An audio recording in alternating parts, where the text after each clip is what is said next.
देशाची वाढती लोकसंख्या आता चिंतेचा विषय ठरतेय। वाढत्या लोकसंख्येवरती नियंत्रण कसं मिळवावं हा खरा प्रश्न आहे।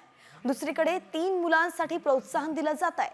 3 मुलं झाल्यास 50,000चं बक्षीस जाहीर केलं गेलंय। जर मुलगा झाला तर एक गाय भेटही दिली जाणार आहे आणि ही ऑफर दुसरी तिसरी कुणी नाही तर एका खासदारानं दिली आहे।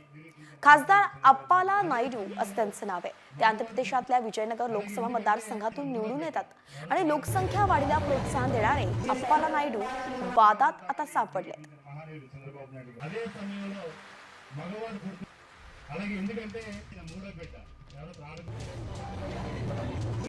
कॉमस्कोर नुसार आता isakal.com आहे देशातील नंबर 1 ची मराठी न्यूज वेबसाईट। प्रत्येक अपडेटसाठी isakal.com ला नक्की भेट द्या। देशाची वाढती लोकसंख्या आता चिंतेचा विषय ठरतेय। वाढत्या लोकसंख्येवरती नियंत्रण कसं मिळवावं हा खरा प्रश्न आहे। दुसरीकडे 3 मुलांसाठी प्रोत्साहन दिलं जात आहे। 3 मुलं झाल्यास 50,000चं बक्षीस जाहीर केलं गेलंय। जर मुलगा झाला तर एक गाय भेटही दिली जाणार आहे आणि ही ऑफर दुसरी तिसरी कुणी नाही तर एका खासदारानं दिली आहे।